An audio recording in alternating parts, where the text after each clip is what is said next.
မာတို့ရဲ့ကန်တကီပြည်နယ်ဝစ်မှာအတီးပြထားတဲ့ဖြော်ရည်ရွေးချယ်မှုလမ်းညွှန်မှာကြိုဆိုပါတယ်ဒီနေ့တော့ဖြော်ရည်မျိုးစုံကိုလေ့လာကြည့်ပါမယ်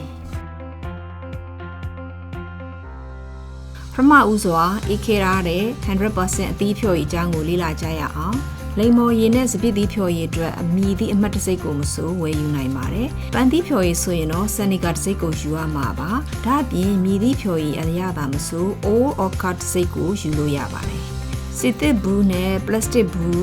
100% သစ်သီးဖြော်ရည်ကိုဆက်လက်လေ့လာကြရအောင်ပါ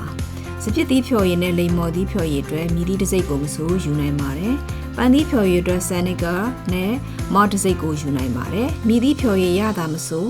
Apple and Eve တစိတ်ကိုယူလို့ရပါတယ်။နနက်သီးကြိုက်သူများအနေနဲ့ကတော့ Livy တစိတ်ကိုရွေးယူနိုင်ပါတယ်။အကယ်၍သင်ဟာနောက်ထပ်ဗာများရနိုင်အောင်လဲဆိုပြီးရှာဖွေခြင်းသေးတဲ့ဆိုရင်ဖြင့် Juicy Juice, Northern နဲ့ Old Orchard တစိတ်ဖြော်ရည်ရတာမျိုးစုံကိုဝယ်ယူနိုင်ပါသေးတယ်။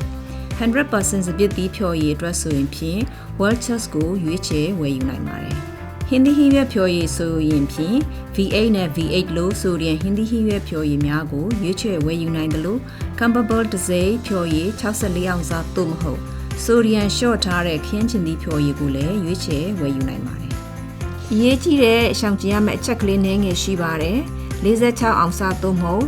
17.5အောင်စားဖြော်ရည်ဘူးများကိုဝယ်ယူခွင့်မပြုထားပါဘူး။ Organic ဖြော်ရည်များ Cotton များနဲ့ DHA Probiotic တို့ပဲတကြားအတူပါတဲ့ဖြော်ရည်များအုံးရည်နဲ့ပြုတ်လုပ်ထားတဲ့မြည်သည့်ဖြော်ရည်မျိုးကိုမဆိုလဲဝယ်ယူခွင့်မပြုထားပါဘူးဒီကန်တကီပြည်နယ်ဝစ်ကခွင့်ပြုထားတဲ့ဖြော်ရည်